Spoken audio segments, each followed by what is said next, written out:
Hi, Adya. My name is Matt, and I just attended the retreat at Granley-Bakken last week. I entered the retreat with the intention to find out what I am and to find out what God is. Good for you, Matt. You know what you're doing, right? Which is really important. Get your intentions straight. Know why you're there. Know what you're doing. I had a suspicion that there may be. I had a suspicion that they may be the same. A suspicion they may be the same. To find out what I am and what God is. Okay. Many times during the retreat, I felt that my sense of presence grew, and that I even had brief moments of surrender where everything felt very peaceful and satisfactory. However, a question or a longing remains with me almost always, and I haven't found how to satisfy it. That question is, how can I help the ground of being emerge in me? I know effort can't bring it about on some level, but I keep struggling. I feel much more present in my daily life, but it isn't enough. I hope that this is the deepest question I can ask you. Thank you so much for everything, and God bless you. Well, God bless you in return, Matt. I appreciate that. I appreciate that you know what this is about for you right now. That's so important. I mean, for a lot of people, probably most people, to really get straight on what their own spiritual yearning is about, specifically what it's for, and not just the personal one, what I want. I want to feel free. I want to feel happy. Then okay, that's understandable. That's part of it. But there's a bigger part of it, which is a yearning that comes upon you, right? A yearning, a thirst that comes upon you, and you don't really know where it comes from. It comes from somewhere deeply in the roots of your being. And by saying the roots, I mean that part of your being that you are not conscious of. And all of a sudden this deeper question arises, right? To find out who you are or what God is.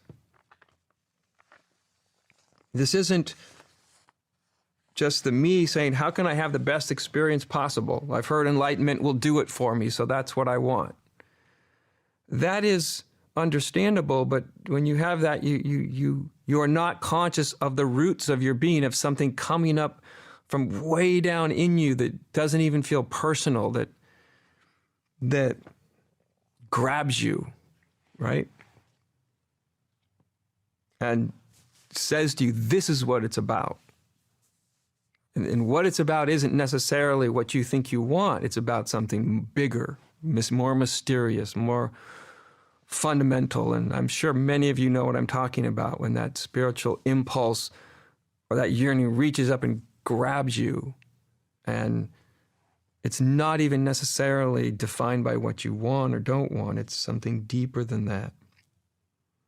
Even with that, of course, you'll want whatever you want. That's okay, but so the question that Matt was asking question is, how can I help the ground of being emerge in me? How can I do that?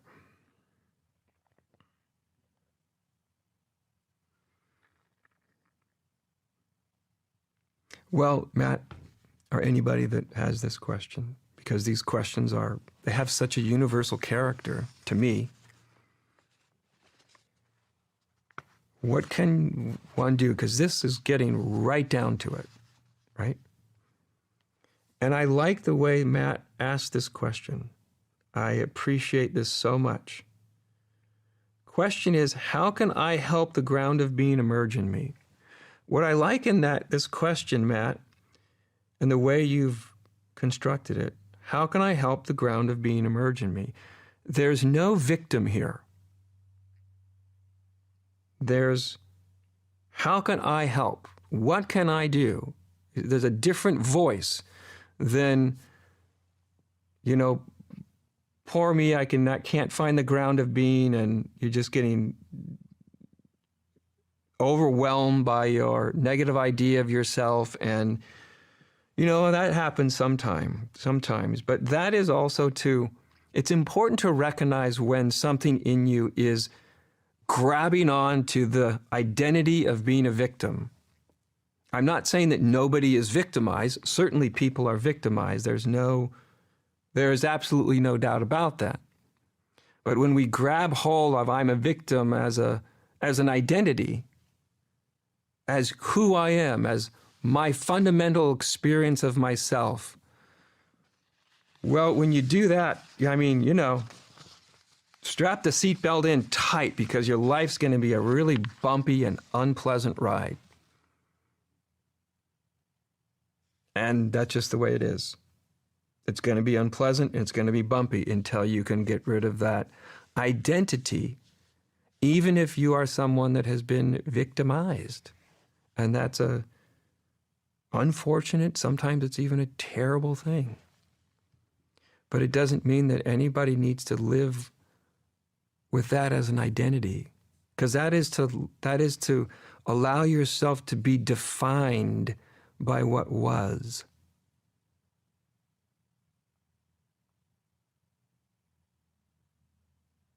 And nobody needs to do that.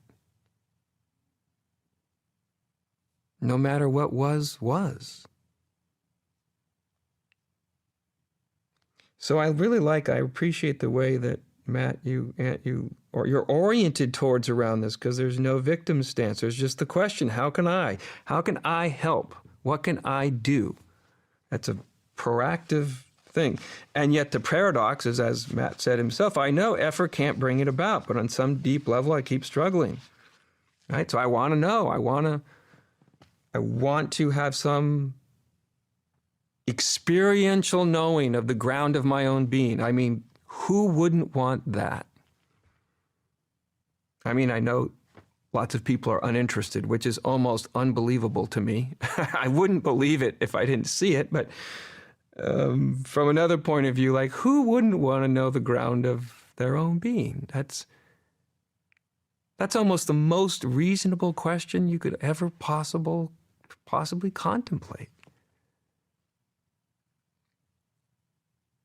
And yet we don't get to the resolution with that yearning or that question through struggle and effort, even though struggle and effort may be part of what you go through. The only thing dumber than struggling and efforting is to struggle not to struggle. Because then you've just got struggle and then an idea that you shouldn't be struggling piled on top of it. So here's the best thing I can tell you, Matt. And as far as what you can do to respond to exactly the way you asked me this question, what can I do?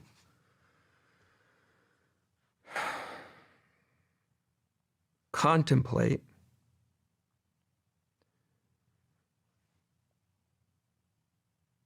Complete silence.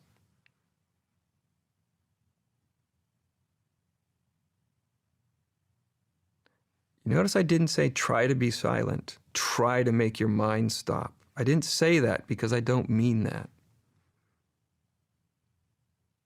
I worded this as contemplate. What could total silence be?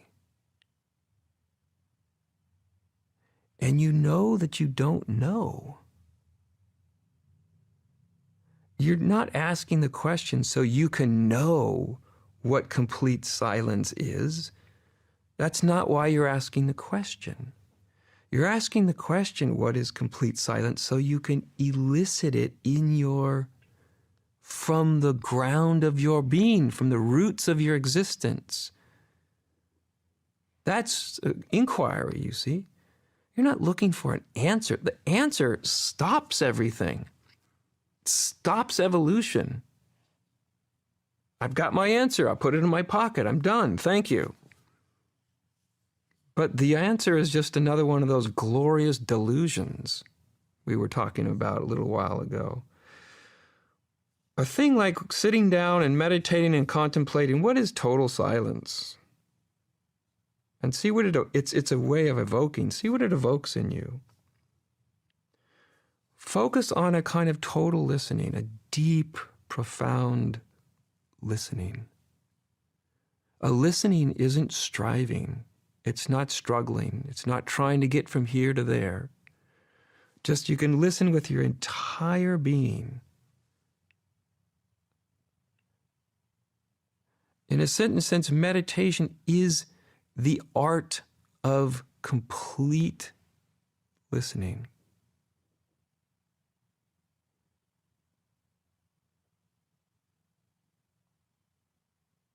So contemplate complete silence. Listen as with all of yourself. Just listen. Sense, intuit. And what you're listening to is this deep silence. And as you're listening to the silence, you're also deeply feeling into the stillness that always accompanies silence. So you're listening to the silence inside, not trying to make anything silent, not trying to stop your mind. That's just content. Leave the content alone for a moment. Listen to the silence, whether there's content or not. Listen. Listen. Through your whole being. Listen to the silent spaces.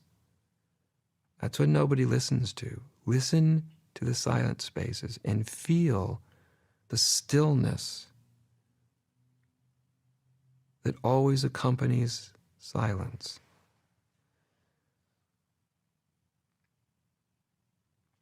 That's what you can do, Matt. That's what you can do.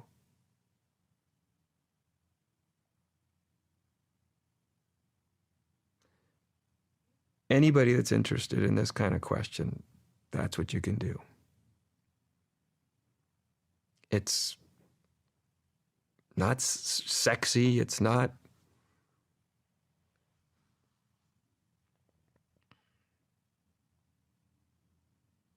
the most intriguing thing you could ever hear, but it's the best thing you can do. It's the best way I can respond to this question. How can I help the ground of being emerge in me? Contemplate silence, listen completely and totally, listen to what's quiet inside, and feel into, sense into, intuitively sense into the deep stillness that always accompanies the silence. The ground of your being will emerge then all on its own into conscious recognition of itself. It will arise all on its own. It doesn't need you to think about it. It doesn't need you to talk to yourself about it and imagine what it must be. Just silent, listening, stillness.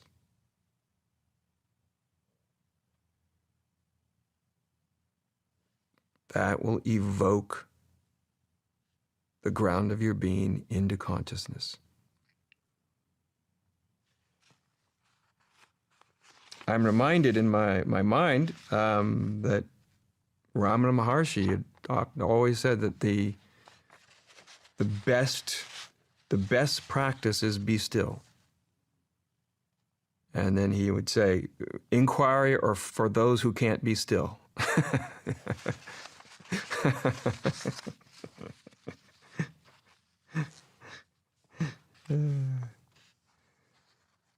And if you can't do inquiry and you can't be still, then you worship all the various forms of God, you know? Okay. I always like that because it's so practical, so pragmatic. You know, there was no absolutism about it. It was just like, okay, you want to know the most direct way to allow the ground of your being to arise into consciousness, just be still, listen deeply, and be quiet. Let it arise. Don't think about what it is. Just let it arise. That's the direct way. Okay,